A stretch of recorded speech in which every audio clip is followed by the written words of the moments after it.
We are back on the record at 1:53 p.m. This is the beginning of media unit number 4. Great. So I'll turn you to page 48, please.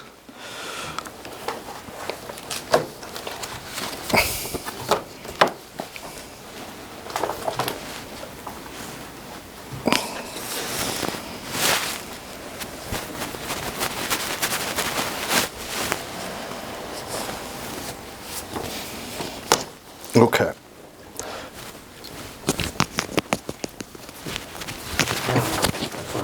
Got it. Could you give us a date and time for the email? Thank Absolutely. So 8/25/22, 9/22.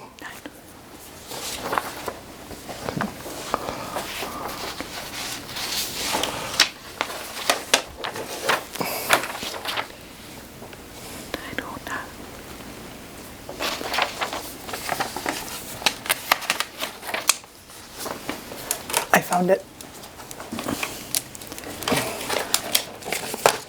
Put this in. Does it start, good morning, administration was asked by the board? That's it. Let him find it, one moment. Let me feel. It's right around here.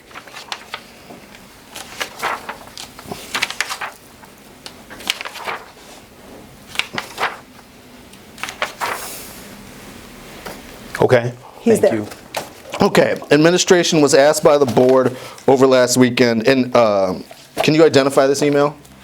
Yes, I have it in front of me, Friday, August 26th at 9:22 a.m. And you sent this email? Yes, it's from me to Okay. a community member. Appreciate that. So it says administration was asked by the board over last weekend to disaggregate the survey results. Did I read that right? You did? Is that strictly true? Mr. Cross, if you're going by the letter of the law in terms of did the Board of Education, did the school board vote on this? No, it's not true. Okay. But I think this is, I'm referencing what you asked earlier in terms of this acrimonious environment. If that's how we're now looking at every word that is sent in an email that way, that does create a hostile environment. Because now do I have to parse my words in such a precise way that you have to identify what is the board and what are board members. So no, I apologize if I didn't say board members. My error. Okay. And then it also says the board was seeking to disaggregate current district parents, students, and teachers from other stakeholder group survey responses. Did I read that part right? Yes. Okay, and that's also not strictly true, correct? Again, I'm just going to object form. You may answer again. Sure, Mr. Cross, that is technically not true. Okay.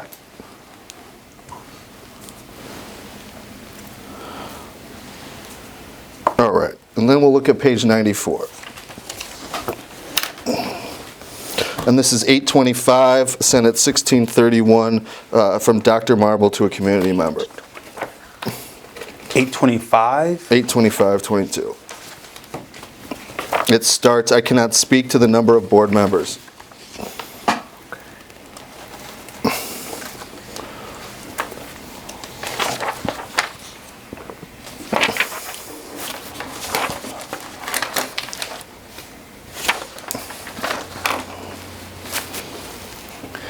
You mean 826?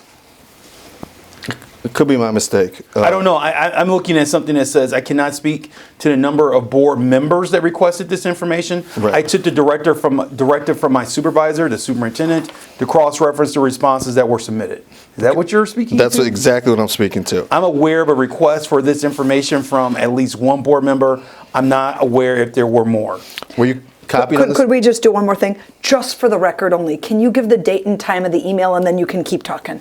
That you're looking at. I have August 26, 2022 at 16:31, the hour of 16:31. I appreciate that.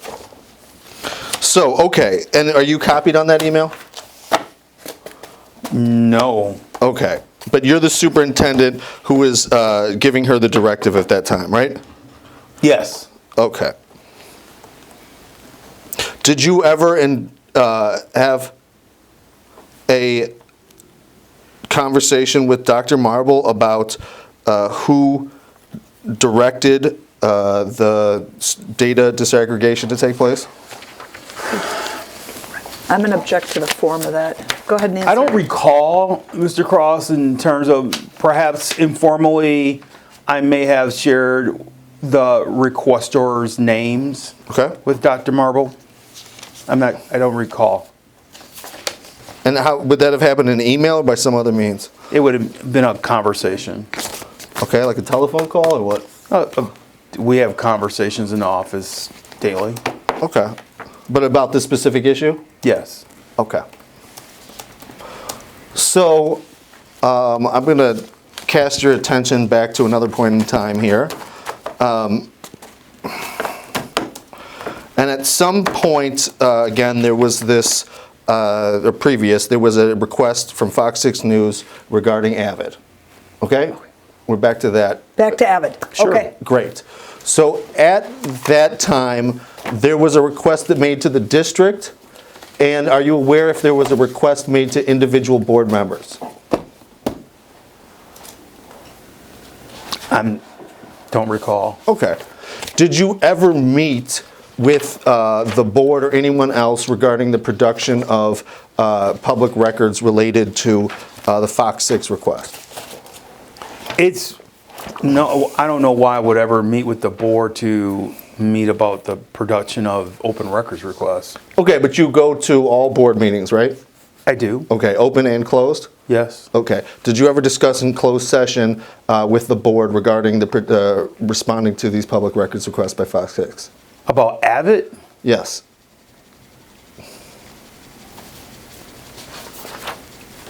Do you have a certain meeting date that you're referencing? Well, okay, we can start. I guess we can start back then. Are you aware of the policy? What the policy committee is? I'm aware of what a policy committee is. Yes. And does TOSA have a policy committee? The Wauwatosa School District enacted and voted to create a policy committee in November of 2021. Okay. And what happened to that committee, if anything? My recollection is that Mr. Mike Phillips was identified as a member, and I advocated for Mr. Mike Meier to be a member of the committee. Why did you advocate for Mr. Meier? His tenure on the board and his legal background. Okay. And was there a time when Mr. Myers was on the committee? I believe Mr. Steve Doman, who would have been the board president at that time, may have reached out to both Mr. Meier and Mr. Phillips. Okay. And did Mr. I don't know that for sure. I mean, I'm assuming that that's what happened. Okay. Did Mr. Doman at any time, to your knowledge, have the power to appoint members to the policy committee? Yes. Okay. And how did he get that power? I think it's in the bylaws. I don't remember which bylaw, but it states that the board president has the ability to appoint members to committees. Okay.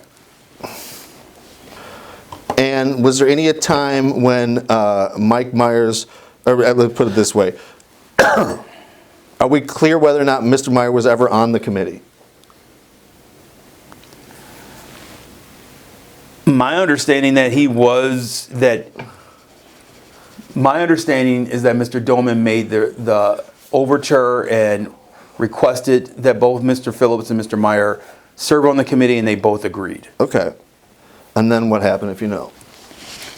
From what I remember, there was a closed session that took place in December of 2021, where we were discussing a settlement of one of our employees, and a board member, I can't remember which board member, but a board member referenced the fact that we landed, or we ended up in this position because school board members volunteered information, and that kind of set off a chain of events of Mr. Meier being framed as someone who actually was at the center of the Abbott issue, and Mr. Doman took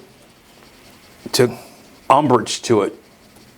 Okay, how did he take umbrage, if you recall? Well, he felt that if Mr. Meier was part of what happened was this was discussed in terms of what information was offered to the Fox 6 reporter and what wasn't.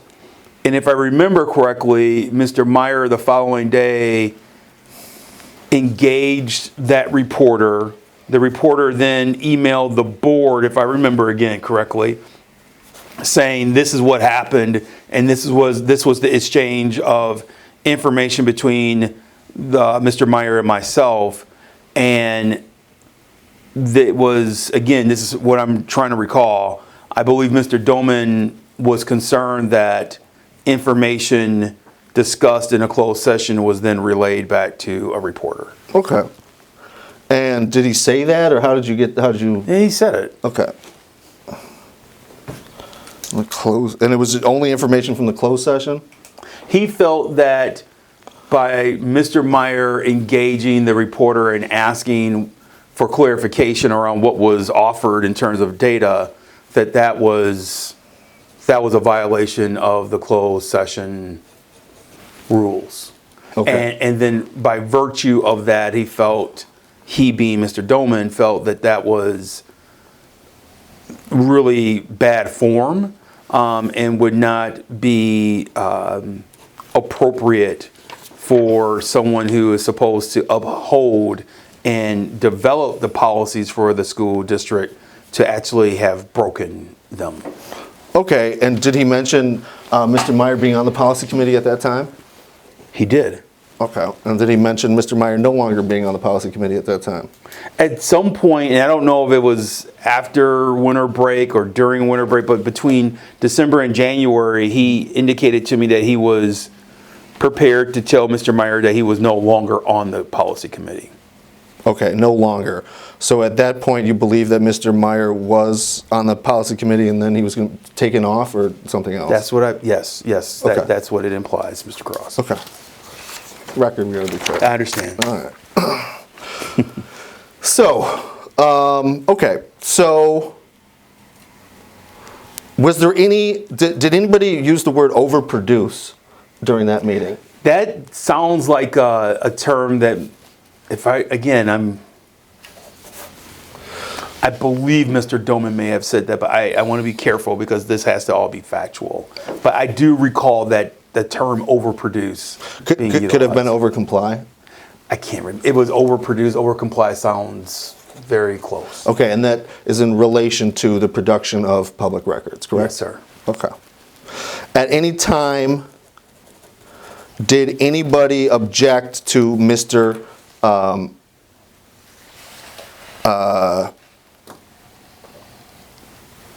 The president's statements, Mr. Doman's statements?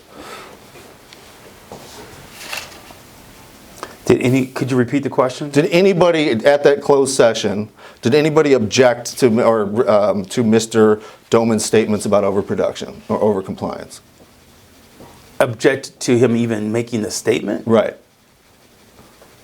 I don't recall any objections. Was there any pushback, for lack of a better word? Well, I mean, other than Mr. Meier saying, well, that's not exactly how it went. Okay. No, I don't recall. But nobody said something like you can't over-comply with the public records request or I something don't like that? remember. Okay.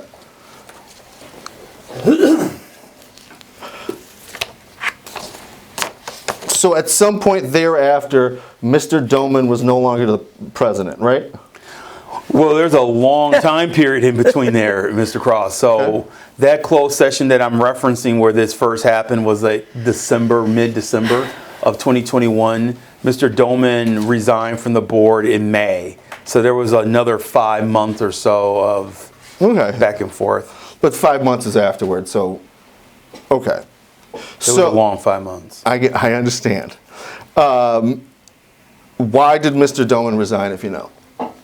He felt that there were threats being made to his family. Okay, was that the actual reason why he resigned? I'm going to object. He can't speak to the actual, he can speak to what he understood or was told was the actual reason. That's so what with Mr. that instruction in mind, please answer. Mr. Doman shared with me he had concerns about the safety of his family. Did you believe that to be accurate? I believe him at his face value, yes. Okay. Did you have any reason to believe that there was any, based on that information, to believe that there was any danger to himself or his family at that time? I can't put myself in his position. Okay. Did he ever show you any threats to his family? He did not, but he was concerned that his home address and identification of his home was made and referenced, and I think there was a request, if I remember correctly, a request for his home address or something to that effect. He was worried about who will come to his home, what will happen. Was this a public records request or something else? It was a request. I think it was a public records request. Okay. So it's fair to say that in response to someone asking for his address by public records, he then resigned. Again, I'm going to object on foundation grounds. You can testify to what you were told, but he can't speak for Mr. Doman. So go ahead. Mr. Doman expressed concern. Okay. Right. And I want to be clear, because in part of that assistance that we just had there, that there was whatever Mr. Doman is expressing to you. Did you have any external information that would make it so that you could confirm or deny what he expressed to you? I had no additional information that would confirm nor deny that his family was in danger. Okay. I got it. So, now, let's talk about the closed session meeting. After that meeting, when did Mr. Mr. Doman reach out to you and say that Mr. Meier should no longer be on the policy committee? I'm going to object to the form. It misstates the testimony. Subject to that, you may answer. I believe, if I remember correctly, Mr. Doman expressed some concern about Mr. Meier's sharing. He was concerned that Mr. Meier contacted the reporter and asked for clarification of information from that closed session. He expressed it as soon as we received the email, and he continued to express those concerns for the next few weeks until, if I remember correctly, into January. Okay. And at that closed session meeting when Mr. Doman made the statement about overcompliance or something along that to that effect to public records, were there any attorneys in the room at that time? Yes. Who were those attorneys? I think Alana Leffler was there along with Lori Lubinsky. Okay. Let me take that back. She wasn't in the room. She was there virtually. I believe Alana Leffler would have been there for sure, and maybe even Gary Rush. Okay. And I just want to be clear, there was no statements made in response to the statement by Mr. Doman that Mr. Meier was over-complying. From the attorneys? From anybody. Well, he's already told you what Mr. Meier might have said in response, but other than what you've already said, please answer his question. Mr. Meier took objection to it, and I don't remember. I don't want to say anything that's incorrect, so I don't recall. You don't recall anybody else saying? It's vague. I don't have confidence in other statements of what I remember. Okay. Can you explain what you just said? I'm sorry. I don't remember Okay. if anyone else said anything in opposition or in support. Okay. What was the purpose of that closed session meeting? We were discussing a settlement agreement for an employee. Like a separation agreement? A separation agreement. Okay. I think I used the word settlement. I apologize. A separation agreement. Was it related to Avid? No. If I remember correctly, it was for another employee. It was for the former finance administrator. Okay. Who was that? Marta, I forgot her. I've forgotten her last name. Okay, and that's Gonna come to me. Yes. and that's the subject. Sorry, that was the reason for having the closed session discussion. Okay. That, from what I remember, that was the purpose of the closed session. Okay, and during that meeting, did anybody make any statements saying that the subject that was being discussed, the public records subject, was not being noticed at that for that closed session meeting?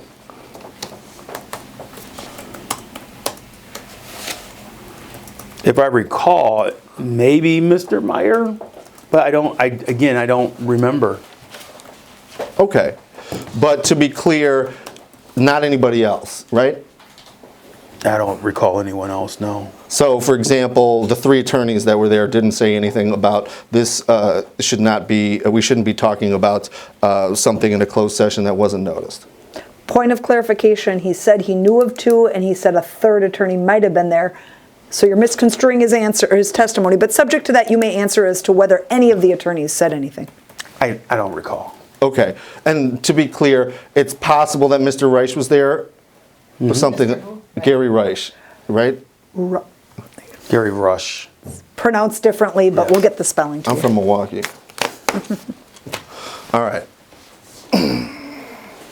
So, but you are sure that Ms. Lubinsky was there, correct? She was there virtually. Okay, but she attended the closed session meeting. She was there virtually. Okay, and you didn't get any advice on the subject of discussing things outside of the closed session? I don't recall. I'm going to object to the form of that question. It assumes facts, not an evidence that it was outside the scope of the closed session. Subject to that, you may fully answer his question. I don't recall how I do recall that there was a point where there was discourse between Mr. Doman and Mr. Meier, and at some point someone pulled this back together to focus on the what do we call it? Not settlement, but the Separation. separation. Thank you. The separation agreement between the former employee in the district. Who was that person that called I in? can't remember. Okay. Do you believe it was a board member or somebody else? I wish I could help you. I don't recall. Okay. So, okay.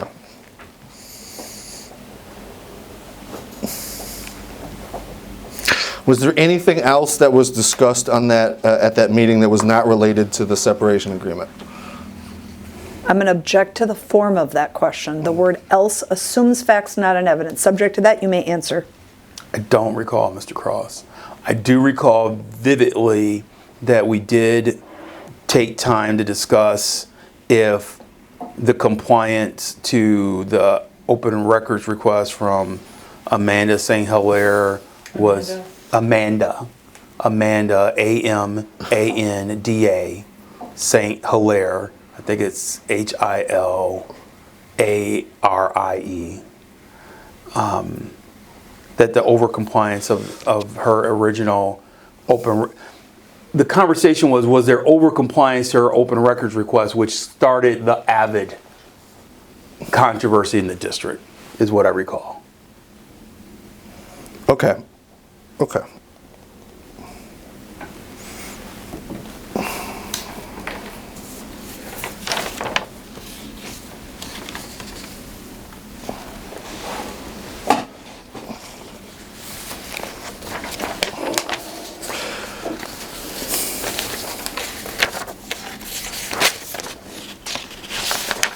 So this should be the next one, but also will help you with the spelling.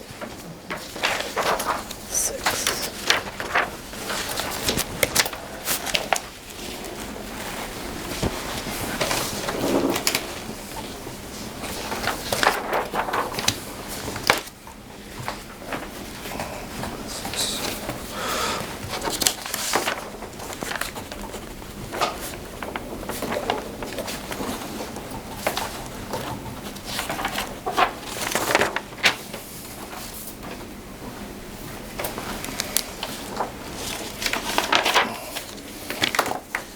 Are you ready? Yes. All right. Can you identify this document? The title of it is Public Records Request. Okay. And have you seen this document before? Yes. Okay. How have you seen this before? As the records custodian, this would have come to me in week 6 of my employment in the district. Okay. I understand. Okay, but you were still the full superintendent at that time? 6 weeks in. Fully qualified at that point, right? Sure. All right.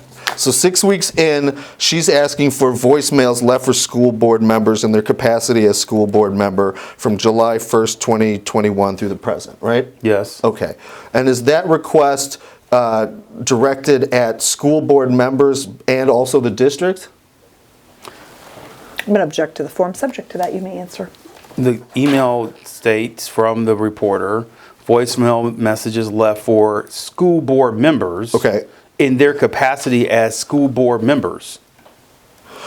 So then I guess my question is, because you're not the custodian of records for the school board members individually, correct? I wish I had my documents and my policy in front of me, but as the record custodian, that's very questionable in terms of if the record custodian is supposed to support board members or not. Okay. But, okay, but for example, if there is and these are asking for voicemails, right? So if a voicemail is left on a board member's personal phone or house phone or something, not district, I'm sorry, I can just wait, there's no problem at all. Yes, because you're asking me to recall. He's pulling up the policy. You're asking me to recall policy. Oh, normally we frown on that, but I'd be happy to, that's just fine. And if you find something, just make sure to give Ben the courtesy of letting him know what Sure. what policy number you're looking at, so he can look it up in the future. Especially the reporter. Yeah. Yeah. I'm fine with that. Okay. So normally we don't let witnesses get a hold of their own evidence, but we're doing so well here that we're being flexible. And it's on the internet, so. Right. Okay. So.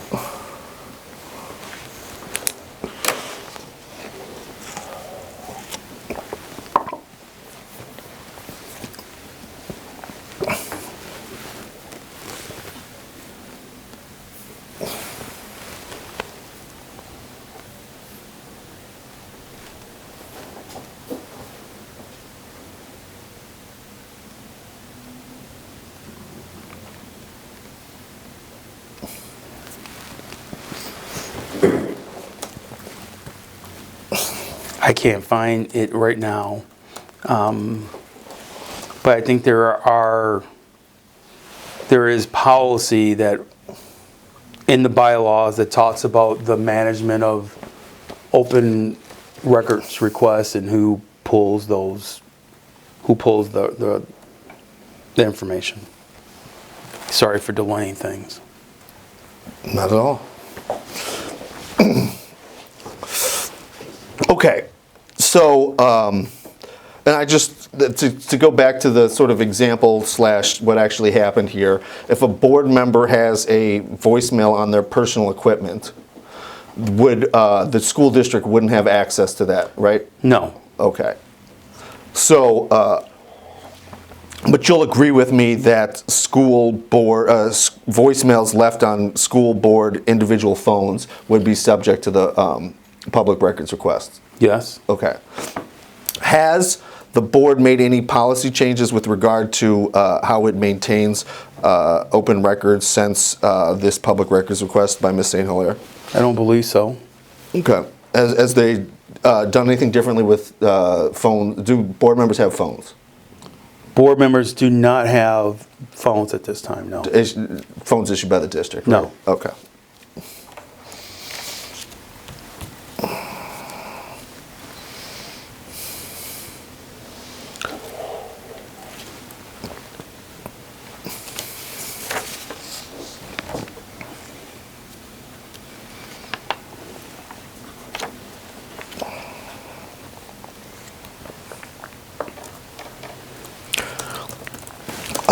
So there was an email, correct me if I'm wrong, that was sent to Mr. Meier, copied to you from Mr. Doman, explaining that Mr. Meier would no longer be on the policy committee, correct? Yes, I think that was sometime in January of 2022. Okay.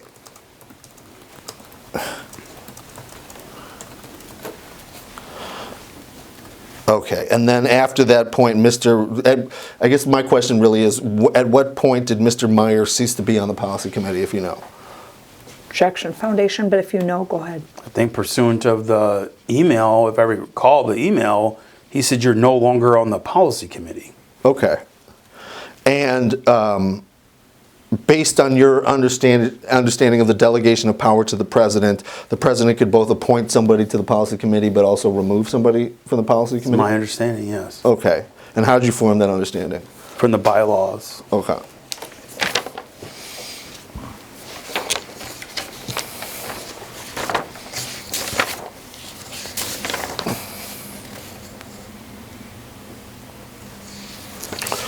Now,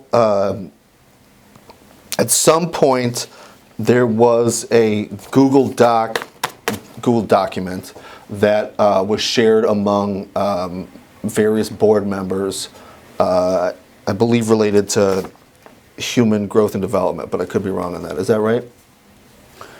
That's incorrect. Okay. Can I go back to the previous question? Or are you done?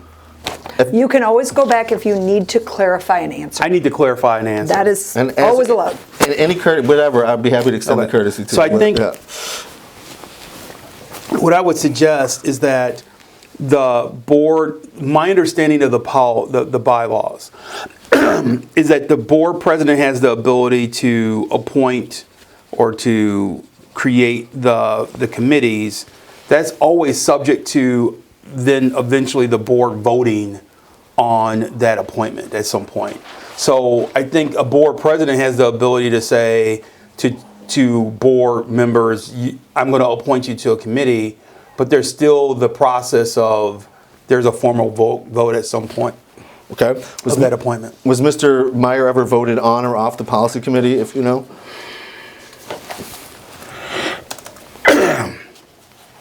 I believe Mr. Meier and Mr. Phillips would have been part of the motion of being the members when the committee was formed in November of 2021. Again, this is all, I'm going off of memory. Great. But I believe that may have been the case. I don't think they just voted to create the committee. I think they also had board members identified, but I would have to go back and research it. Was there ever a vote to remove Mr. Meier from that committee? No, Okay. there was not. Okay. Do you know whether or not the board or the board president, let's just stick with one. Do you know whether or not the board president sought any legal advice regarding removing Mr. Meier from the policy committee?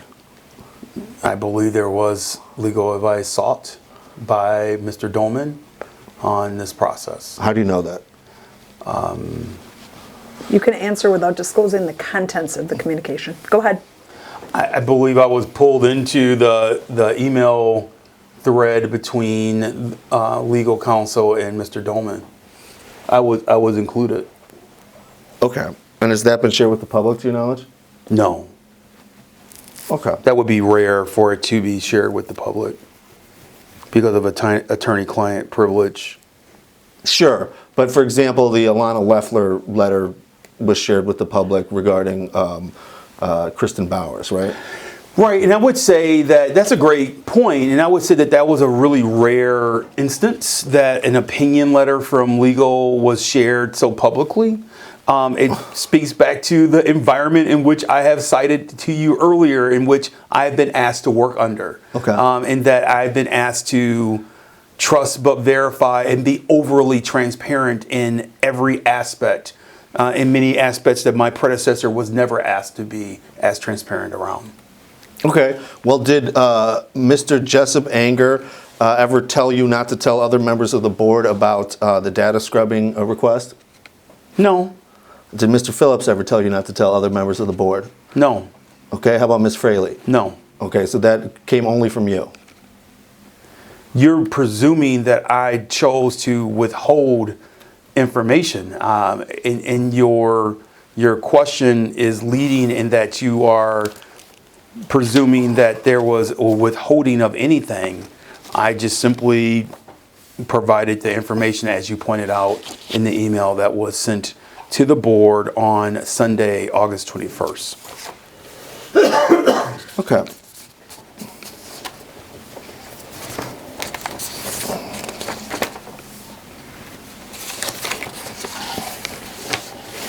So let's just get this one in here, please. Thanks. How are we doing on time, sir? You are 4 hours, 23 minutes. How much before you need a battery break? Oh, God. 45 minutes easy. Oh, okay. Tempest furious, you know what I mean? It's time flies.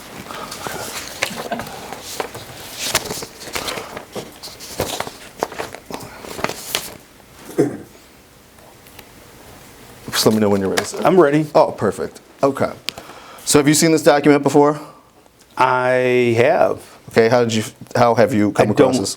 I don't know how I have, but I have. Okay. And is this the document removing Mr. Meier from the policy committee? Yes. Okay. And it says, just to be clear, I am also concerned, based on our conversation on 1/4/22, when I contacted you about this matter, that you may continue to share closed session discussions. Mm-hmm. Did I read that right? You did. Okay. As far as, and I guess we'll put that here. This was he also says, this was a difficult decision, but I believe you have violated our bylaw 167.2, which states, in keeping with the confidential nature of closed sessions, no member of the school board shall disclose to anyone the content of discussions that take place during such sessions. Did I read that right? Yes, sir. Okay. And as far as you know, is that the only rule that prevents a Wauwatosa board member from divulging what takes place in closed session?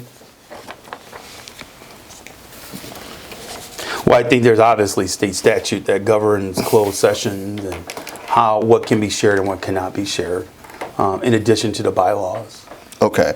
And what about freedom of speech? Does that apply to here at all? Objection calls for a legal conclusion. Subject to that, you may answer if you can. Since it's requiring a legal conclusion, I only took school law, so I don't have the breadth and depth of knowledge of the First Amendment rights that the three lawyers in the room may have. Okay. But the First Amendment is part of school law, right? Well, Mr. Cross, thank you for that opportunity. Well, we study First Amendment law from the perspective of student voice and what they're able to say and what they're not able to say, and or what union members and teachers of unions are able to express and not express. In this context, no, I don't have as much information. If you were asking me what a student can express, and I'm aging myself here, in a student newspaper, then I would be able to address that for you. And I don't think young people do student newspapers anymore. So. Okay. So, are there political groupings within the Wauwatosa School Board? I'm going to object to the form. If you can answer, feel free to do so.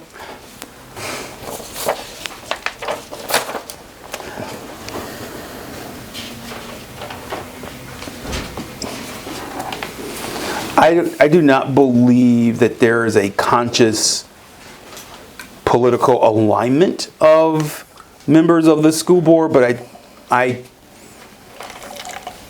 I believe the community has a perception that there's groupthink among certain members of the school board. Okay.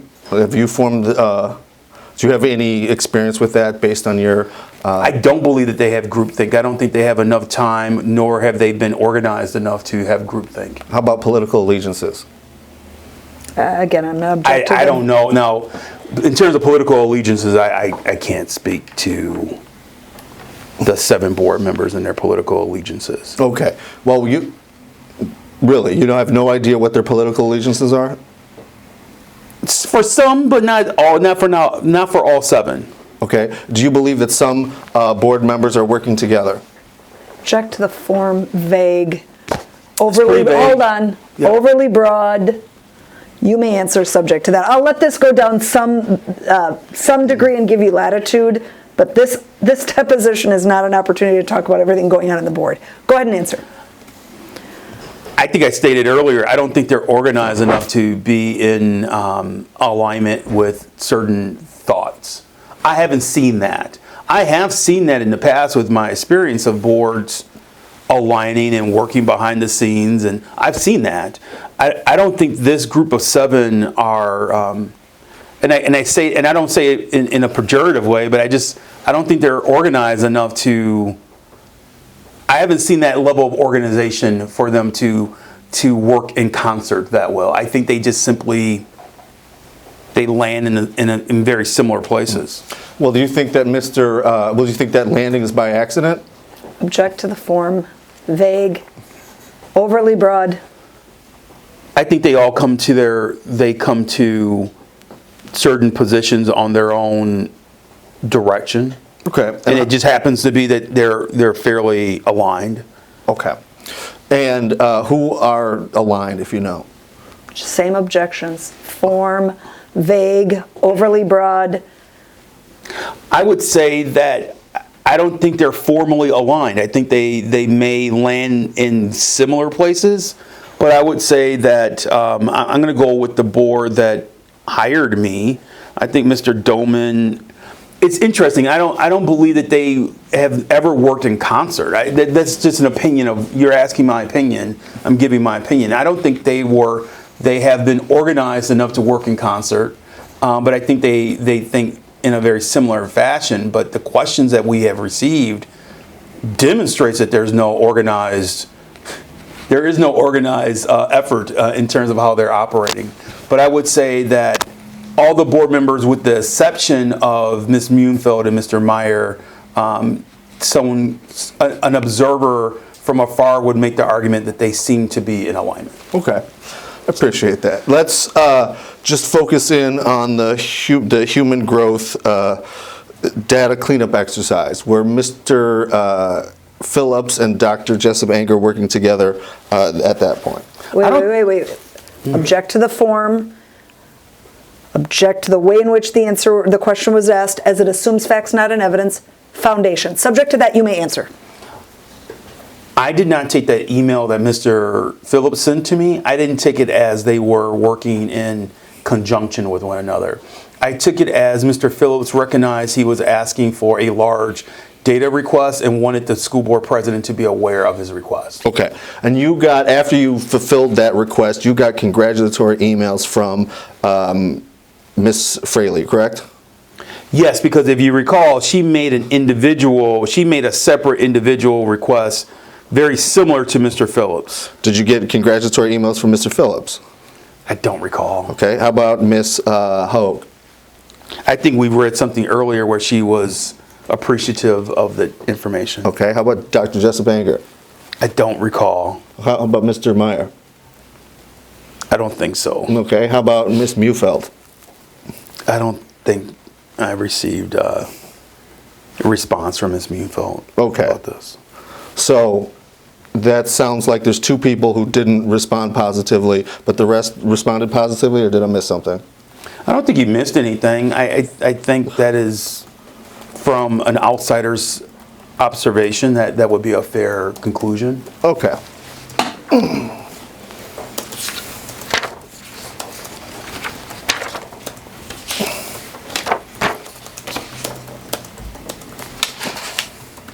This might be 2 pages, but I think we'll look at it as 2 separate documents. Are we on 8? We are on. Thank you. I'm ready when you are. Great.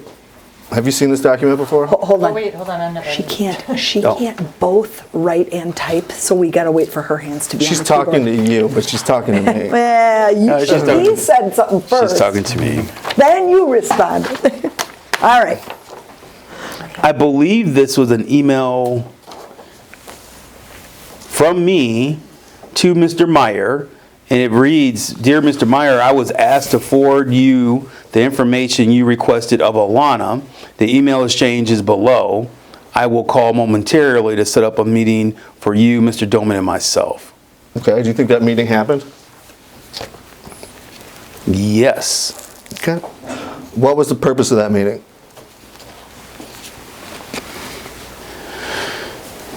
It was to discuss not only the disparaging remarks, because if you go back to the email from January 27th, Mr. Meier was offended that there were disparaging remarks made about him in the January 27th email from Mr. Doman, and I recall vividly, Mr. Meier called me on a Saturday and was upset that he felt that his character was being attacked. So the purpose of that conversation was for Mr. Doman to correct the record, because it was on record. And as an attorney, Mr. Meier is very clear. You put it in writing, now it's on record. You made a disparaging comments about me. I don't think Mr. Meier I don't think he was that upset about being on the committee, the policy committee or not.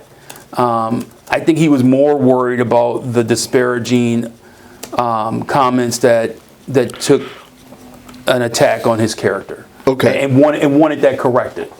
Now, was there, at this meeting between you, Mr. Doman, and Mr. Meier, was there anybody else at that meeting? I believe Gary Rush, and I don't have his spelling.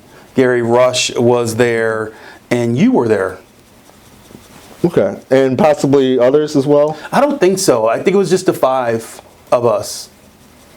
Oh, okay. So Mr. Doman, yourself, Mr. Meier, myself, and Mr. Reich. Yes. Okay. Pause. Gary Rush is spelled R-U-E-S-C-H. You probably want Sharon Munfeld as well, don't you? I think that There goes you without go. No, saying. you do that. I got her. M-U-E-H-F-E-L-D. I'm sorry. They happen to all be in my email inbox. Are you sure? That's how it comes up on my email. There wasn't an N in there, I was wondering. Bear Yeah, it with didn't me. sound right. It's Mufeld. M-U-E-H-L-F-E-L-D. Yes. You're back to you, sir. That's why I don't need to worry about the numbers. Okay. All right. So, and I guess we'll have to help everybody else who wasn't at that meeting then.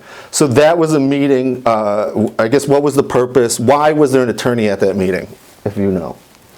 Mr. Doman did not feel comfortable with meeting with Mr. Meier alone. I think there was also, and I don't recall, but I don't know if at this point you Mr. Cross, indicated that you were representing Mr. Meier or not.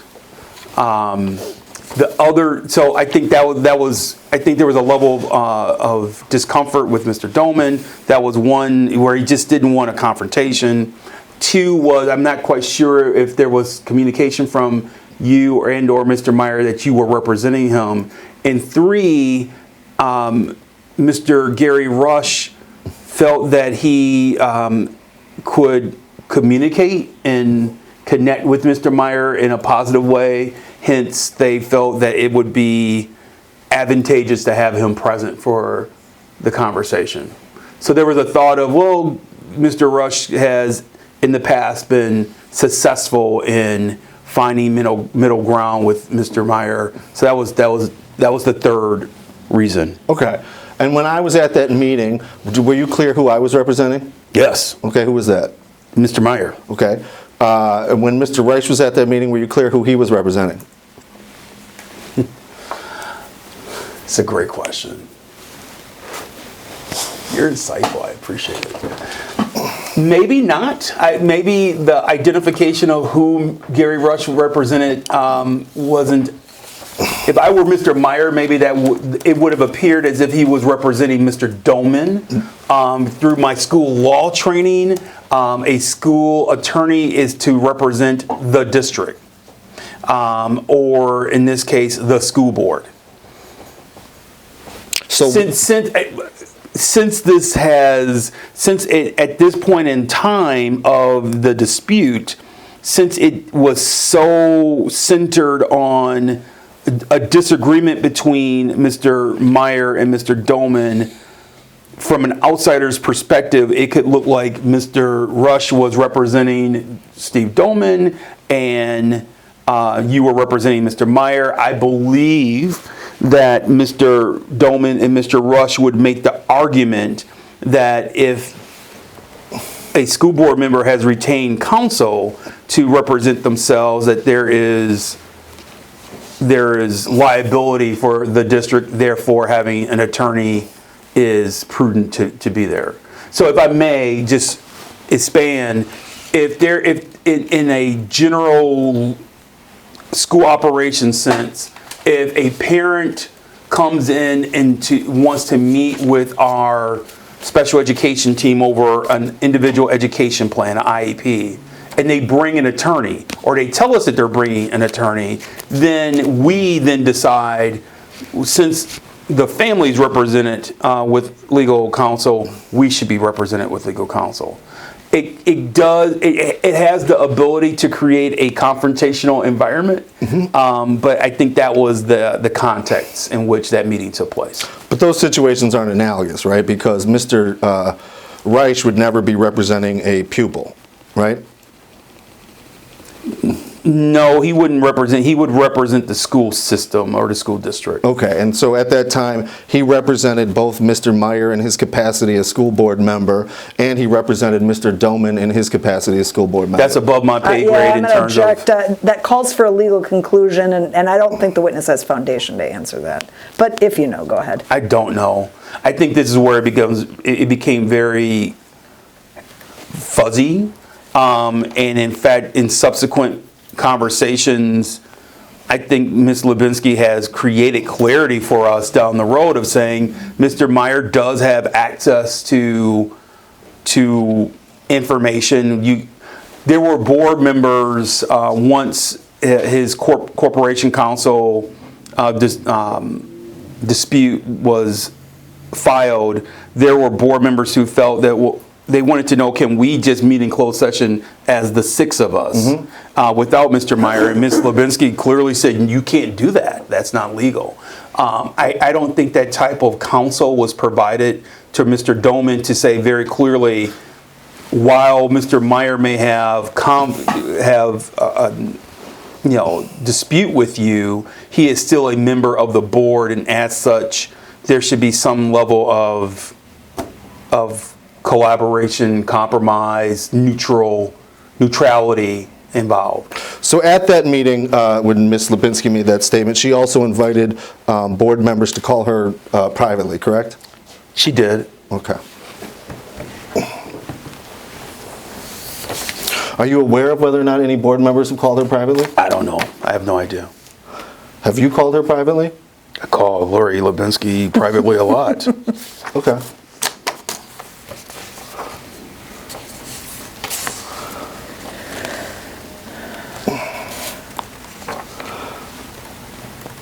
So after you consulted with Ms. Lubinsky, your practice for handling representation of board members or the board changed than it had been when Mr. Reich was making those recommendations, correct?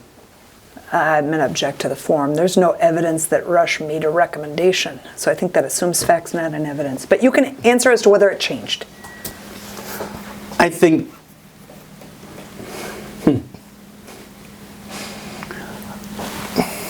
how things have transpired over the last few months, I have been thrust into positions where I have to take a more definitive directive in terms of what's happening with how the district is receiving legal counsel and how we interpret it. Okay, is Mr. Reich currently advising the board? No. Okay, why not? Hold up. One moment. I need an opportunity to talk with my client regarding that. I need to evaluate whether there's a privilege associated with the question that you ask. Now, if you want to get an answer that I can direct him to the extent your response may require or reveal confidential attorney-client privilege discussions, I'm directing you not to answer. You can answer in all other respects, but be very mindful of that, because I know that this question seems to call for privileged communications. I think So I can please answer. avoid that I will- entirely. I hope I don't step. I don't want privileged information She any more than doesn't. she I doesn't. hope I don't step right. into anything, Right. but during we've talked about this earlier, during the request for proposal timeframe, I think I've referenced earlier that as a young, up-and-coming administrator, I worked with one of the founders of that firm, and I referenced the fact that I wanted to get back to the type of counsel that I'm used to and what the namesake provided. And so there's a gentleman by the name of Brian Waterman who actually came over from Davis and Kilthau to Beulah Vetter and was a mentee of Mark Vetter's, Okay. who has now taken on the role of being our general counsel. There's a gentleman and I think he's in the long list of names for that firm, but Dan Valit, is also what I would deem to be more of our school board governance person, and that he's more stately.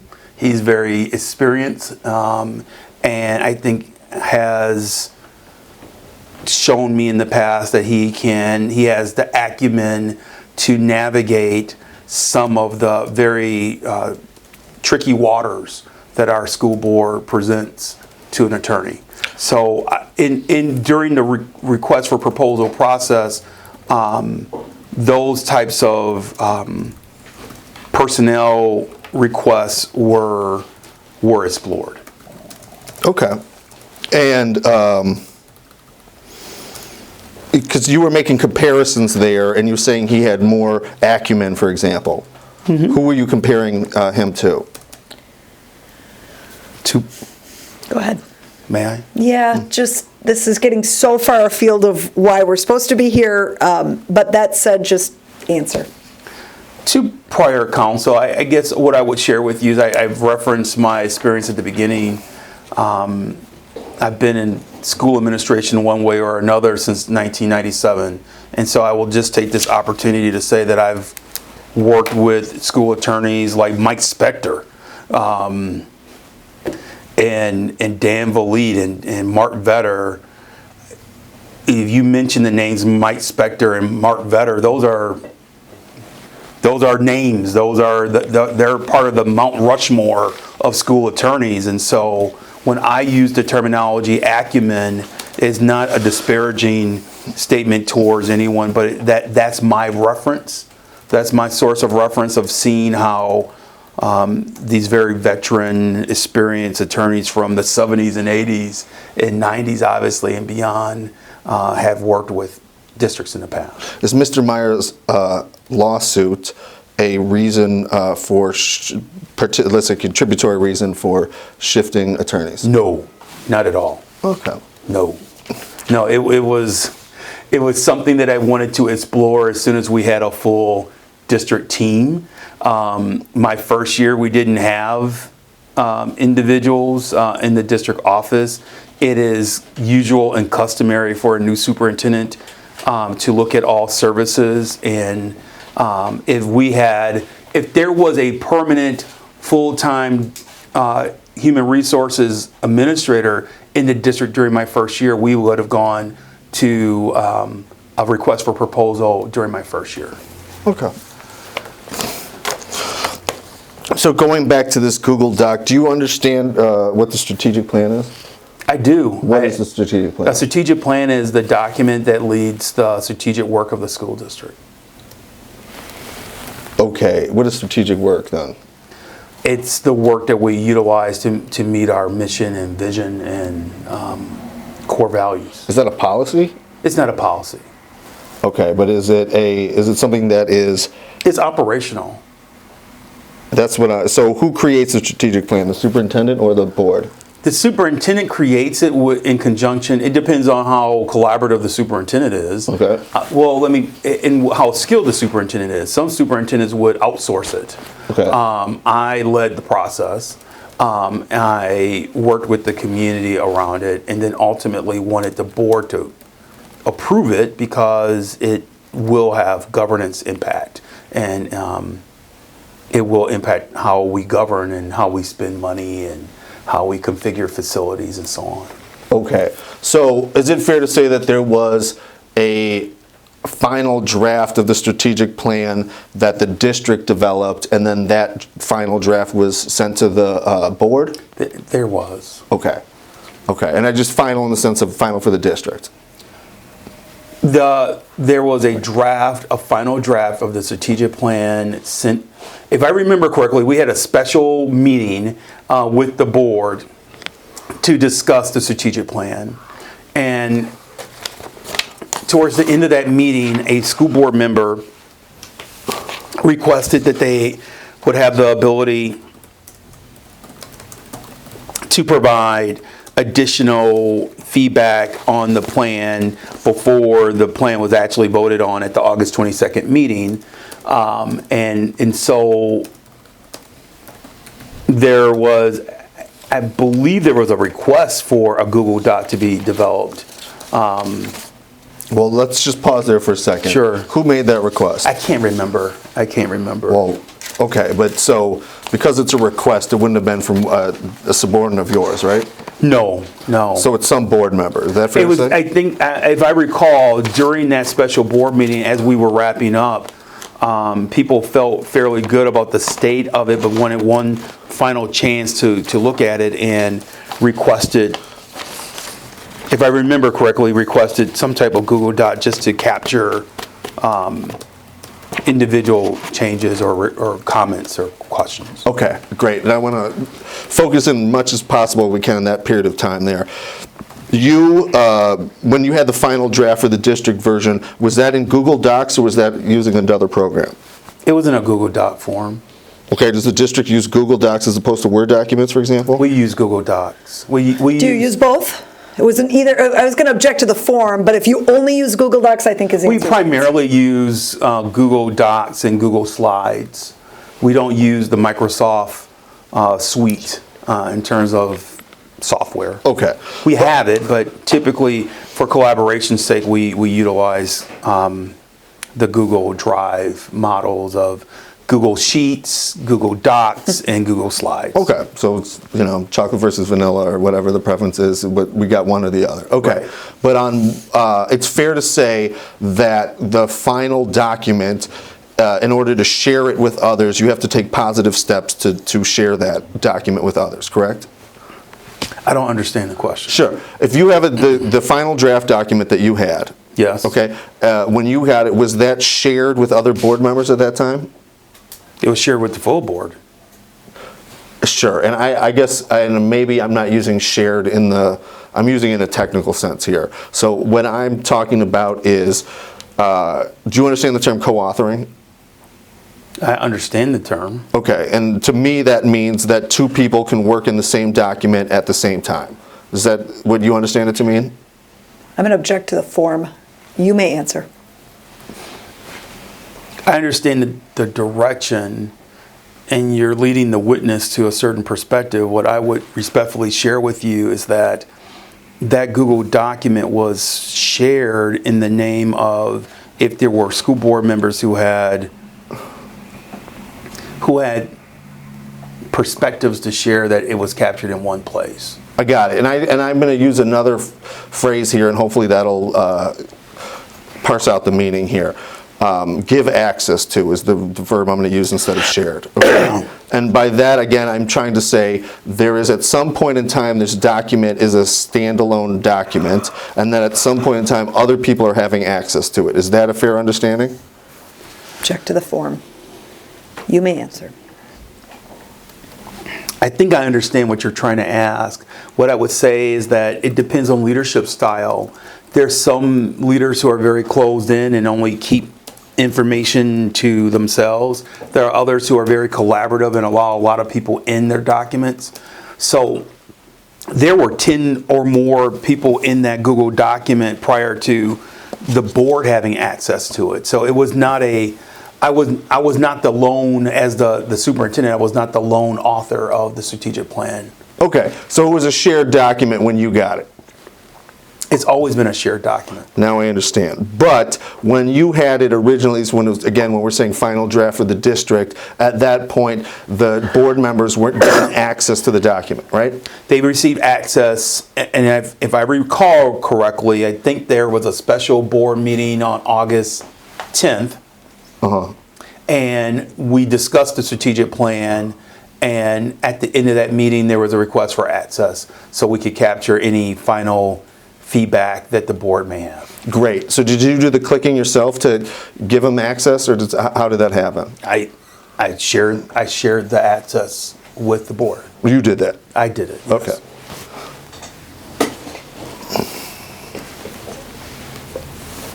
So at that point, when it was shared with board members, you still had access to it, correct? Yes. Okay. And did you make any edits to that to the document after the time you shared it with board members? Yes. Okay. What were those? What was I the don't nature of those recall. I edits? mean, there was a lot of edits. I can't recall which edits or how many edits. Okay. There were. But to get to the nature of the edits, and what I'm trying to be clear on is, were you editing the document as it stood, or were you responding to to other people's edits? I think there was clearly a response to statements that were being made in the document by school board members, along with final edits that the administrative team and I were making as well. Okay. And were there special place in the documents for the board members to give their input? It was just a document, so people can share comments in the document. Okay. And So there was no special place, no. no, okay. But if a board member typed in a comment, okay, was there an indication of who typed it in? Yes. Okay.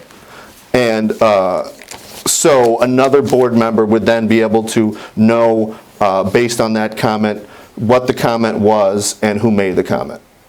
Yes. Okay. And based on your understanding of that editing process, do you believe that that helped to inform the vote on that strategic plan that ultimately happened? I'm going to object to the form. Foundation calls for speculation. If you know, you may answer. I clearly don't know how that transpired. What does that mean? What that means is I don't know if that influenced other board members' votes or not. I have no idea. Okay.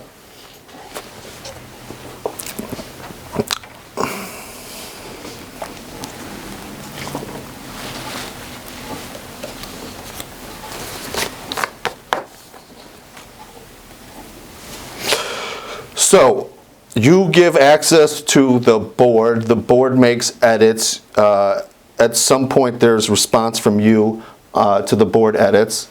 Do I have that all right? Yes. Okay, then what happens? Then at the August 22nd board meeting, we presented the final version of the strategic plan, and they voted on it. Okay, and when you say presented, who was it presented to? To the community and the school board. Okay. Did the community know that the school board had collaboratively worked on this document? Check to the form. Foundation. If you know, you may answer. I don't think the community knew. Okay. And are we unclear that there was collaboration, the school board members worked collaboratively on the strategic plan document? Check to the form. You may answer. They had access to a collaborative document. Okay. But not only do they have access, they actively worked on it, right? Check to the form. You may answer. Individual school board members did provide comments or perspective input on the document. Okay.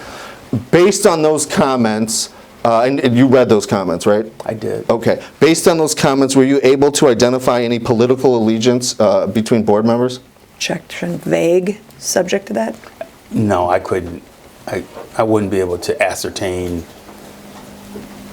allegiances or perspectives based on the comments. Well, were some people making similar comments? Within the Google Doc? Right. You may answer. I don't have an objection to that. I think there were similar comments made in certain areas. From whom? I can't remember. Okay, what were those areas? I don't recall. Okay. Was there any board members who did not put any input into this shared document? Mr. Meier didn't. Okay, anybody else? I don't think Ms. Munfeld. Okay, so Mr. Meier and Ms. Mufeld Hold on, he was still answering. Yeah, Fair I enough. don't. But I mean, if I recall, but again, I don't. I want to be very careful. I don't think the majority of the board did weigh in. I think there were a few. Ms. Fraley had some comments. Dr. Jessup Anger had some comments. Maybe Dr. Hoyt. Okay, so definitely not Mr. Phillips? I can't say it with confidence. Okay. So,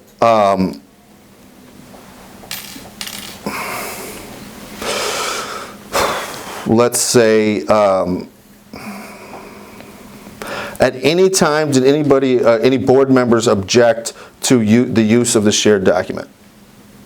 Mr. Meier may have shared, I think he may have shared his opposition to it prior to the August 22nd vote. Okay, what action, if any, did you take in response to that opposition? I didn't take any action. Okay, what action, if any, did the board take in response to that opposition? No action. Okay. And were any attorneys consulted in response to that objection? No. Okay.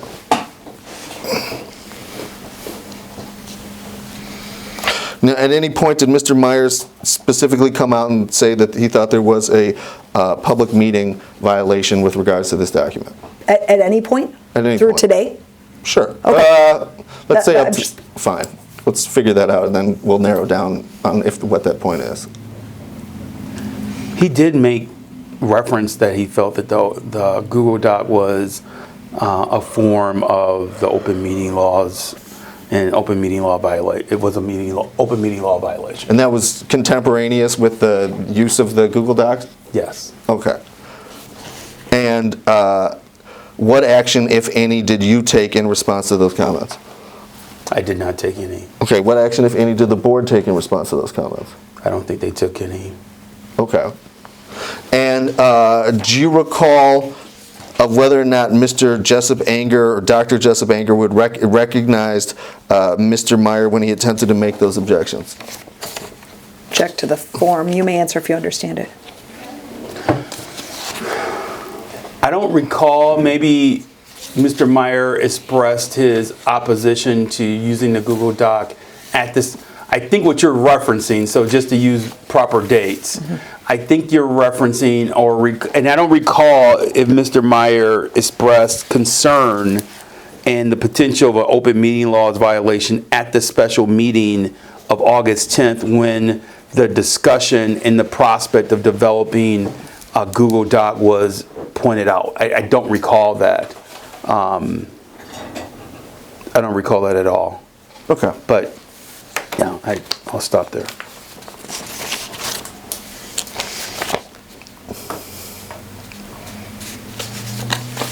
Okay.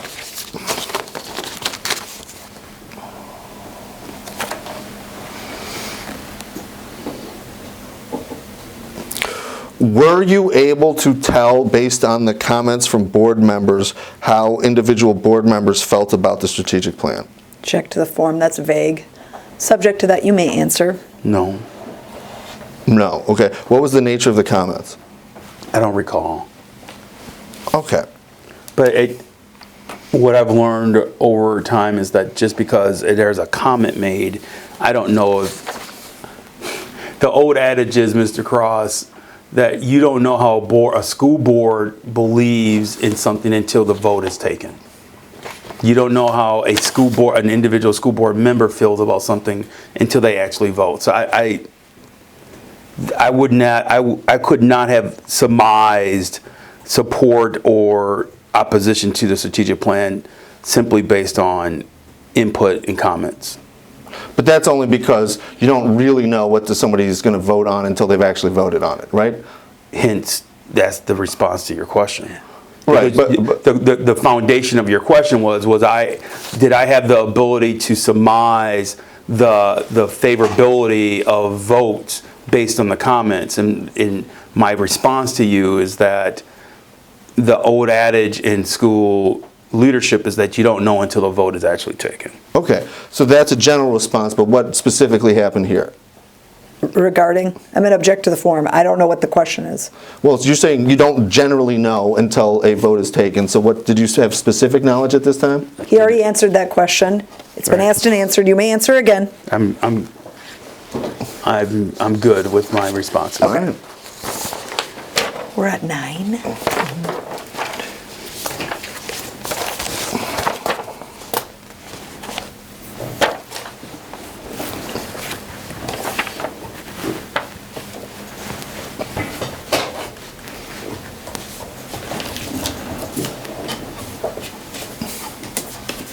All right, have you seen this document before? Oh, Yes. sorry. Yes. Okay. So, and you sent this document, right? I did. To board members, correct? Yes. Okay, and is this when you started, you gave access to the board members? Yes. Okay. And then it says, see the following link, strategic plan feedback. Is that right? Yes. Okay. And so this was the document for them to give feedback to you or something else? To give feedback to me. Okay. And so based on that feedback, you were unable to know how they felt about the strategic plan? Objection asked and answered. You may answer again. I answered your question previously. Okay. So they gave you feedback, but you didn't know that feedback, to be clear, did not lead you to ever understand how they felt about the strategic plan? That's accurate. Okay.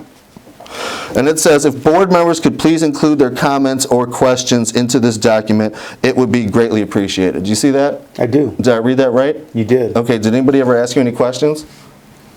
There were some questions in the document that they had access to. And based on those questions, you have any idea of what they were thinking? Not a clue, Mr. Cross. Not a clue, okay. And if we look at that document there, I guess that my question is, how were those questions how were those questions transmitted to you? In the comment section of the Google Doc. Okay.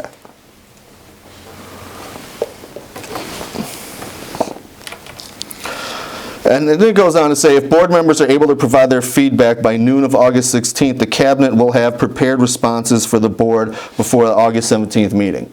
Is that accurate? Yes. Okay. So not only you, but the entire cabinet was providing responses to the board. Is that true? Yes. Okay. And based on that, do you believe the entire cabinet was unable to understand how the board members felt about the strategic plan? Objection. Foundation. You may answer if you know how the entire cabinet felt. I do not know how the entire cabinet felt about what they were seeing in terms of feedback. Okay. And then we'll look at this penultimate line. Are you with me there? At the what line? Penultimate. What line are you referring to? As always, if board members would like to schedule a meeting with me prior to the August 17th meeting, I am available. Did I read that right? You did. Did anybody ever meet with you? I don't recall. Okay, is that an in-person meeting or something else? I'm always available for in-person or virtual. Okay, is that an invitation to all board members to meet with you? Or Always. Okay, what I mean is these individual board members meeting with you or the collective board meeting with you? Hold on. Are you referring, is your question just generally about meetings with him or with regard to this specific invite? This specific invite. Okay. Is this referring here? It says, if board members would like to schedule a meeting with me prior to the August 17 meeting. Does that refer to individual board members or the entire board? It referred to and was implying individual board members. Okay. And based on that, would you have any opportunity to understand what the individual board members felt about the strategic plan? Check to the form. Foundation, you may answer. I think I provided the response earlier, Mr. Cross. You don't know? I provided the answer previously. Okay. He's also said he doesn't, well, I'm going to let the record reflect what he said. Thank you. I'm sorry? 5 minutes. Thank you. Let's take a 5-minute break. On the tape. We can take a break. How much more time do we have? 'Cause it's- Hold it's coming. on. We are off the record at 3:13 PM. This is the end of media unit number 4.